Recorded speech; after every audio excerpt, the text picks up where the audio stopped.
अस्सलाम वालेकुम guys, this is Arisha Myra and welcome back to my channel. तो गाइस आज बेसिकली मैं आपको एक जगह के बारे में बताऊंगी। पहले मैं उस जगह का थोड़ा इंट्रोडक्शन देना चाहूँगी। तो हम देखेंगे कि वो जगह है कैसी, मैं आप लोगों को वहाँ विज़िट भी कराऊंगी, लेकिन उससे पहले उस जगह का थोड़ा इंट्रोडक्शन होना चाहिए। तो बेसिकली जिस जगह की मैं बात कर रही हूँ, the place I am talking about is actually a non governmental organisation जिसका नेम है Spark. Spark stands for society for the protection of rights of children. तो ये एक ऐसी ऑर्गेनाइजेशन है जो कि चिल्ड्रंस राइट पर काम करती है और विमेन एम्पावरमेंट पर ये ऑर्गेनाइजेशन काम करती है। मतलब कि यहाँ पर फ़ीमेल स्टूडेंट्स को डिफरेंट ट्रेनिंग, वोकेशनल ट्रेनिंग दी जाती है, वोकेशनल स्किल्स, प्रोफेशनल स्किल्स सिखाई जाती हैं, जैसे कि स्टिचिंग, ब्यूटेशन एक्सेट्रा। और हाँ, तो मैं ये कह रही थी कि इस ऑर्गेनाइजेशन में फ़ीमेल स्टूडेंट्स को डिफरेंट प्रोफेशनल स्किल्स सिखाई जाती हैं, जिसे सीख कर वो बिज़नेस स्टार्ट कर सकते हैं और इस तरीके से अर्निंग भी स्टार्ट कर सकती हैं। अच्छा, अब साथ ही साथ मैं आप लोगों को इस ऑर्गेनाइजेशन की थोड़ी हिस्ट्री भी बताती चलूँ। तो ये ऑर्गेनाइजेशन 1992 में स्टार्ट की गई थी और इसका बेसिक एम चिल्ड्रंस राइट की प्रोटेक्शन एंड वुमेन एम्पावरमेंट है। और मुल्तान में इस ऑर्गेनाइजेशन को काम करते हुए 15 इयर्स हो चुके हैं और ये ऑर्गेनाइजेशन अभी भी अपना काम कंटिन्यू रखे हुए हैं। तो मैं अब ज़रा इस ऑर्गेनाइजेशन, इस सेंटर के बारे में थोड़ा और बताती चलूँ। तो यहाँ पर ना सिर्फ स्टूडेंट्स को, फीमेल स्टूडेंट्स को प्रोफेशनल स्किल्स दी जाती हैं, बल्कि इसके साथ साथ डिफरेंट एक्टिविटीज़ भी कंडक्ट करवाई जाती हैं। जैसे कि यहाँ पर स्टूडेंट्स को लाइफ स्किल बेस्ड एजुकेशन भी दी जाती है, जिसमें स्टूडेंट्स को business planning, decision making, creativity, use of technology, इस तरह से डिफरेंट स्किल्स के बारे में भी बताया जाता है और दीगर अवेयरनेस भी दी जाती है। इसी तरह की और एक्टिविटीज़ भी कंडक्ट करवाई जाती हैं, लेकिन वो आपको तभी पता चलेगा जब आप ये सेंटर ज्वाइन करेंगे। तो मैं खुद भी यहाँ की स्टूडेंट हूँ और यहाँ पर मुझे बहुत कुछ सीखने को मिला है। और अगर आप लोग भी कुछ ज़िंदगी में अच्छा करना चाहते हैं तो ये इंस्टीट्यूट, ये सेंटर ज़रूर ज्वाइन कीजिएगा। लेकिन उससे पहले हम एक जल्दी से विज़िट कराते हैं इस सेंटर का, तो लेट्स गो। तो यहाँ पर मैं घर से बाहर निकली आप लोगों को स्पार्क का विज़िट करवाने के लिए। एंड आज मुल्तान का मौसम बहुत ही अच्छा था, जैसे कि आप लोग देख ही सकते हैं। और ये है उस सेंटर की बिल्डिंग एंड ये सेंटर हमारे नेबरहुड में ही है, तो मुझे ज़्यादा दूर नहीं जाना पड़ा and I think it's a blessing. और यहाँ पर जैसे ही आप एंटर होते हैं तो गार्डन कल आपकी हिफाजत के लिए मौजूद होते हैं।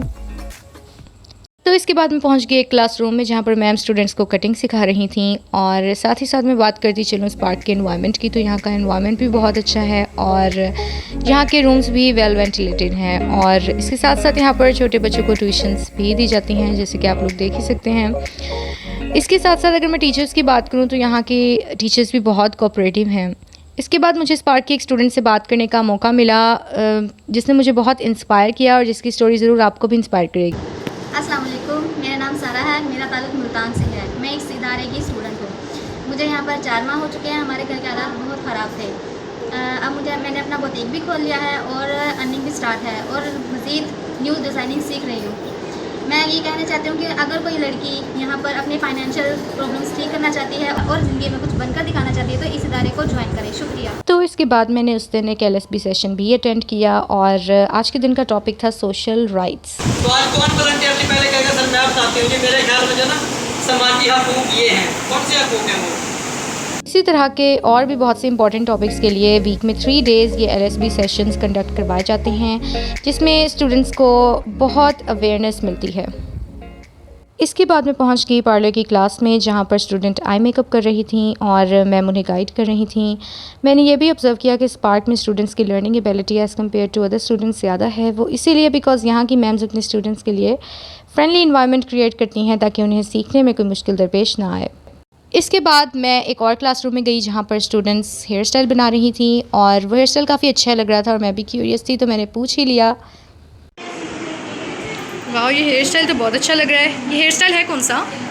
ये 8 बल वाली चुटियाँ बना रहे हैं हम। वाह, 8 बल वाली छुट्टियाँ। जी, 8 बल वाली। चलो देखते हैं इसकी फ़ाइनल लुक कैसे आती है। तो इस हेयर स्टाइल की फ़ाइनल लुक बहुत अच्छी आई थी और मुझे पर्सनली ये हेयर स्टाइल काफ़ी अच्छा लगा था। It was simple yet elegant और आप ये पार्टी में या फिर कहीं भी बना के जा सकते हो and it will still look good. इसके बाद मैं पहुंच गई एक और क्लास में जहां पर स्टूडेंट्स बैठकर स्टिचिंग कर रही थी और मैंने सोचा कि मैं भी उनके पास बैठ जाऊं और देखूं कि ये किस तरह से स्टिचिंग कर रही हैं। एंड वहां पर मुझे स्पार्क की एक और स्टूडेंट से बात करने का मौका मिला जिसके बारे में जानकर मुझे बहुत खुशी हुई। तो पहले आप अपना नेम बताओ। मेरा नेम बिस्मा है। बिस्मा, आपको मतलब यहाँ पर काम करते हुए कितने मंथ्स हो गए हैं? मुझे 3 मंथ्स हो गए हैं और सही। माशाल्लाह यहाँ पे वर्किंग बहुत ज़्यादा है, बहुत अच्छा मैम सिखाती हैं। अच्छा, तो ये सेंटर ज्वाइन करने की वजह क्या थी? ये सेंटर ज्वाइन करने की वजह ये थी कि बाहर जहाँ से भी कपड़े सिलवाए जाते थे ना, बहुत महंगी रेट में हमें सिलाई करके देते थे। सही। तो मैं चाहती हूँ कि मैं खुद अपने कपड़े खुद सिलाई करूँ और घर में फैमिली वगैरह के भी खुद ही सिलाई करूँ। फिर आपने क्या क्या सिलाई किया है? तो मैं सूट सिलाई कर रही हूँ मैं। ये बहुत इंटरेस्टिंग लग रहा है।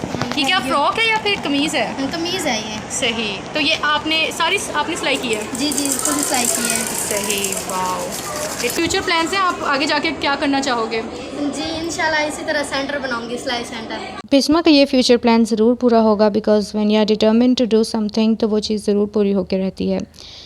इसके बाद मैं आप लोगों को स्पार्क के बारे में और भी बताना चाहूँगी कि यहाँ की टीचर्स अपने स्टूडेंट्स को हर छोटी से छोटी डिटेल के बारे में गाइड करती हैं ताकि उनके स्टूडेंट्स को आगे जाकर कोई भी प्रॉब्लम फेस ना करनी पड़े। और जिस तरह यहाँ पर मैम अपनी एक स्टूडेंट को स्विंग मशीन के डिफरेंट पार्ट्स के बारे में बता रही थी और मैं भी पास बैठ गई because it's always good to learn something new, तो व्हाई नॉट। इसी के साथ साथ मैं ये भी कहना चाहूँगी कि यहाँ की टीचर्स अपनी हर बात को बहुत अच्छे से कन्वे करती हैं जिससे उनके स्टूडेंट्स को उनकी हर बात अच्छे से समझ भी आ जाती है बिकॉज़ उनके गाइड करने का तरीका ही कुछ यूँ होता है कि उनके स्टूडेंट्स इजीली समझ जाते हैं। जिस तरह यहाँ पर मैम गाइड कर रही थी तो आई कुड ईज़िली अंडरस्टैंड। इसके बाद मैं पहुँच गई एक और क्लासरूम में जहाँ पर मैम अपने स्टूडेंट्स को नेकलाइन कट करना सिखा रही थी, साथ ही साथ कमीज़ की कटिंग भी सिखा रही थी और यहाँ पर मज़ीद स्टूडेंट्स अपना काम कर रही थी। वैसे तो इस सेंटर को ज्वाइन किए हुए मुझे 1 मंथ ऑलमोस्ट हो चुका है बट इस दिन पर्टिकुलरली मुझे स्पार्क को अच्छे से जानने का मौका मिला। Like everything about this organization is just so good. यहाँ की टीचर्स, यहाँ के स्टूडेंट्स सब अपने काम को लेकर बहुत डेडिकेटेड हैं। यही वजह है कि आज स्पार्क के साथ बहुत से स्टूडेंट्स कनेक्टेड हैं and I am pretty sure कि ऑर्गेनाइजेशन आगे जाकर भी बहुत से डिजर्विंग स्टूडेंट्स को प्रोफेशनल स्किल्स देगी। और मुझे अपने व्यूअर्स का खास तौर पर ख्याल था, इसीलिए मैंने सोचा कि मैं आप लोगों के साथ भी इस ऑर्गेनाइजेशन की इन्फॉर्मेशन शेयर करूँ।